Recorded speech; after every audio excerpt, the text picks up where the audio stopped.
Hello, America. I told you earlier this week about George Soros and the funding that he sent to the Center for American Progress. Not really a place known for its, cost-cutting measures, but it did a little booklet on education.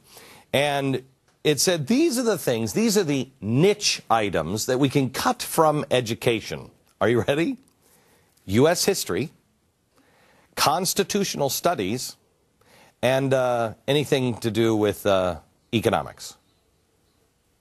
That's what the Center for American Progress, they say that is niche, the Constitution. Well, the reason why I wanted to tell you about that is because that niche history is being erased, and it's only going to get much, much worse. The way history has been disappearing, you have to ask yourself why. Why haven't you been taught some of the things that you've learned on this program? Because history serves as a damning series of rock-solid evidence that progressive policies do not work. The only way to convince people to keep trying them is to keep changing the names, places, dates, erase whole sections of history. You've got to change history.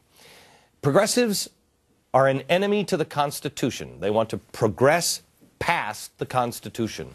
Woodrow Wilson and FDR are propped up as great American presidents. If you read anything about Woodrow Wilson, you will not believe that this guy isn't known as one of the worst presidents of all time. Racist, awful, awful man. I don't even have to start with his policies. Oh, but I could. But this guy is remembered as neutral at best. We're told about all the wonderful things FDR did. You know, he got us out of the New Deal, out of the Great Depression. No, wait a minute. Can we ask this question? Why is the Depression called the Depression every other country except for America? In America, it's called the Great Depression because of the policies of FDR. Now, have you ever heard of Calvin Coolidge?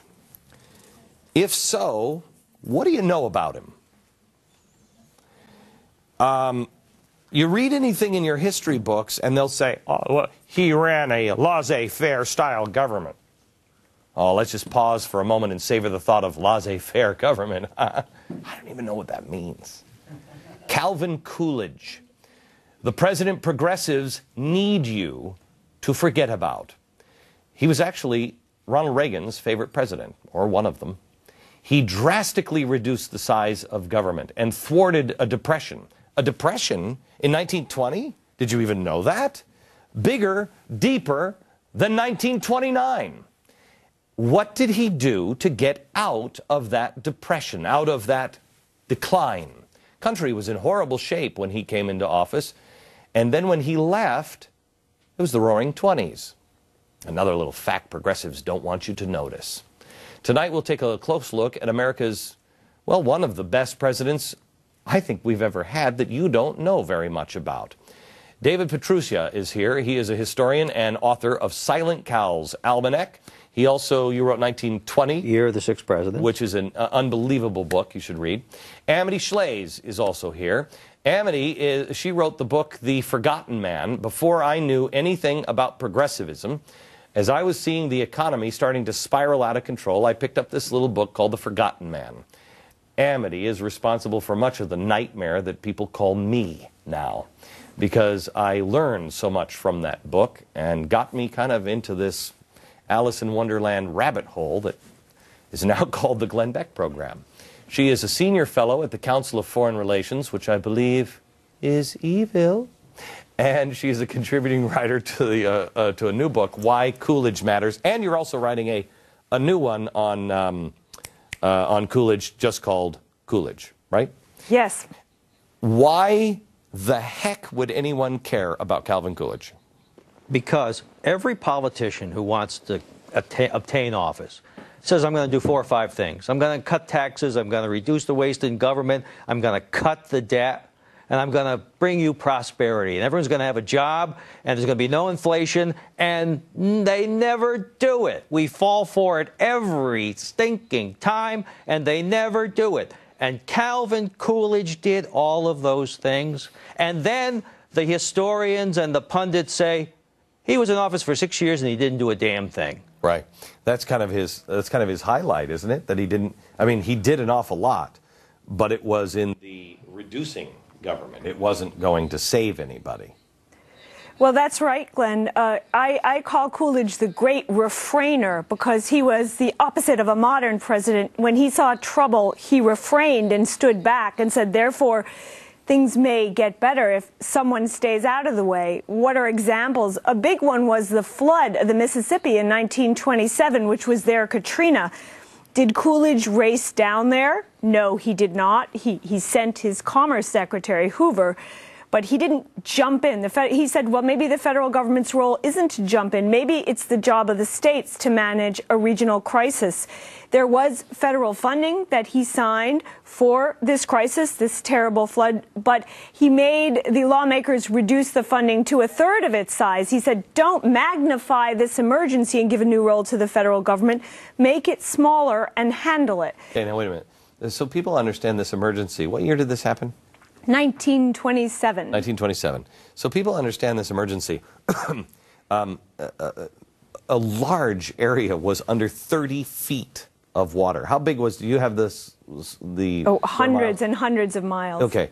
And under 30 feet of water, hundreds of people died. This is the Katrina of the 1920s. Of that generation, this was the Katrina. And to show you the difference and how far we've come with progressives, at the time that this happened, nobody was standing on their roof with signs saying, help me. They were helping themselves. And what he did actually was even a big step forward. People were not, the federal government at the time did not go in and solve these problems. Yes or no? He refrained from that. He refrained from pouring federal money into it. Hoover coordinated, as he did in many cases in the World War I, food shortages through voluntarism. Now, Coolidge also opposes federal aid to highways and such, and this kind of taking money from one state, Texas, and giving it to New York or whatever. You know, this is what he said. To tempt the states by federal subsidies is to sacrifice their vested rights. It is not a wholesome practice, no matter how worthy the object to be obtained. It's just something which rewards the profligate, encourages waste. When you get money for free, you don't work it like as if you worked it to earn it. Nothing of value. You don't appreciate the value of something. And he understood that because of his background in Vermont. He comes from a very tiny little place, Plymouth Notch in Vermont, and he goes around with his father, who's a tax collector. And he says, when I went around with my father, I realized that people had to work to earn money to pay those taxes. A very simple lesson, but which a lot of people in Washington don't know today. Okay. So now let me take you here so you understand the setting. Woodrow Wilson, who, if you've watched 2 minutes of this show, you know I hate that guy. Woodrow Wilson has taken this country, and while he's in office, he has given us federal income tax. He has given us prohibition. Woodrow Wilson gave us the Fed. He totally transformed things. He's introducing now social justice. He's tried to introduce the League of Nations, which is basically the United Nations, and Americans like that League of Nations as much as we now like the League of Nations. It was through trickery and progressive tactics that got the United Nations through. They learn. That's what progressives, one thing they do is they learn which devices work and which don't. So he was wildly unpopular. His second term, he runs against the war, and he says, I'll keep you out of war. In January, he is sworn in, and I think it's the next month. March. He's sworn in March back then, yes. Okay. And in April, we're at war. Yeah, okay. A month later, I'll keep you out of war. A month later, we're at war. Then you have the plague, the epidemic, the flu epidemic that wipes people out. Guys start to come home, and the economy, all of this stuff has happened. I mean, America has been traumatized. And Woodrow Wilson is at the time now incapacitated. He's had a stroke, and his wife is actually holding the... Nobody in Congress has even seen him for about a year. His wife is signing all of the documents for... It's crazy town. Reason why I tell you this is, does any of it sound familiar? America had been fundamentally transformed in a very relatively short period of time, and Americans were freaking out. When Wilson gets in, the income tax is 7%.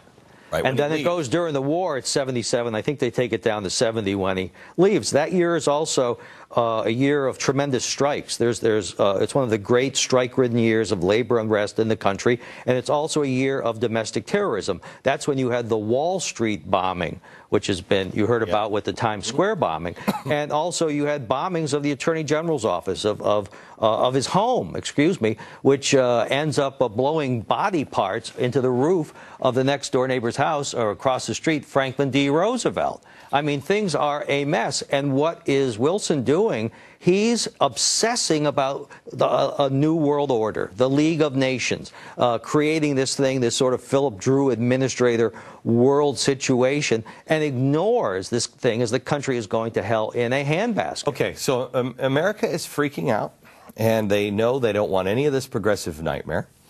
And so they have to change presidents. And they vote for Warren G. Harding. He serves how long? He serves until August 2, 1923. Okay. When he dies of a heart attack. There's one event here that we're missing, which is there was a police strike in Boston at this time, an example of new union power and progressive power. And the policemen were underpaid, so it was a compelling strike. But Coolidge, the governor overseeing the police commissioners, said, these people are striking and we're having trouble in Boston. Chaos, people being hurt, maybe killed. And he said there is no right to strike against the public safety by anyone, anywhere, anytime. This was Governor Coolidge. And the country heard and said, someone has drawn the line. The unions can only go so far and not farther. There's no right to strike against the public safety. And that woke the country up. Look at the similarities here. Look at the mid-1900s, or 1916, 1917 to 1920. Look at that time period. The 1930s under FDR, another progressive. Then you go to the 1960s under JFK and especially LBJ. And then now you have these giant progressive periods. And look what they all have in common. They all have civil unrest, horrible, horrible economies, war, terrorism, some sort of domestic terrorism, and unions that are absolutely running everything out of control. That's significant, isn't it? Shouldn't people notice that every time we have these progressive giants, these exact things come into play? They exploit crises. Right. And Coolidge's time period where people say nothing happened. I think there's an old saying that the happiest days of mankind are written on the blank pages of history. So yes, there is no war with Coolidge. And there could have been a war. There were adventures of John J. Pershing galloping into Mexico under Woodrow Wilson. Mm-hmm. He settled that down. He brought the troops home from Nicaragua with the earliest Sandinistas. He worked towards outlawing war in treaties. He worked with the World Court, but there were no great crises because that's not the measure. The measure is often what you avoid. Was he progressive at all? Was there any part of him progressive? Because he doesn't seem to.